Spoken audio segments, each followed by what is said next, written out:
પ્રજાને તમે એમને એમ સુવિધા નથી આપતા, એમની પાસેથી લાખો રૂપિયાના ટેક્સ વસૂલો છો. ક્યારેક ક્યારેક મને એવું લાગે છે કે અધિકારીઓ નેતાઓએ પણ ક્લાસ લેવા જોઈએ કે પોતાની બુદ્ધિનું પ્રદર્શન ક્યાં થાય અને ક્યાં ના થાય. એનું કારણ અમદાવાદમાં એક બ્રિજ બનાવાયો. ચલો એ બ્રિજ સારા માટે બનાવાયો કે પ્રજાને એ બાબતે થોડો ફાયદો થાય, રાહત થાય. 42 કરોડ રૂપિયાના ખર્ચે બ્રિજ બન્યો છે અને એ જ બુદ્ધિનું પ્રદર્શન કદાચ આ તમારી માનસિકતા, આ તમારી નબળાઈ મને નથી ખબર શું કહેવાય, પરંતુ બુદ્ધિનું પ્રદર્શન જ કહું કે એ જ બ્રિજને તોડવા માટે 52 કરોડ રૂપિયા વપરાયા છે. કરોડોની વાત છે.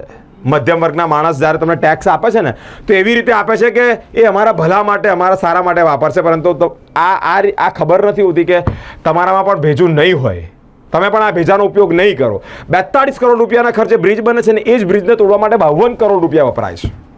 શું કરો છો?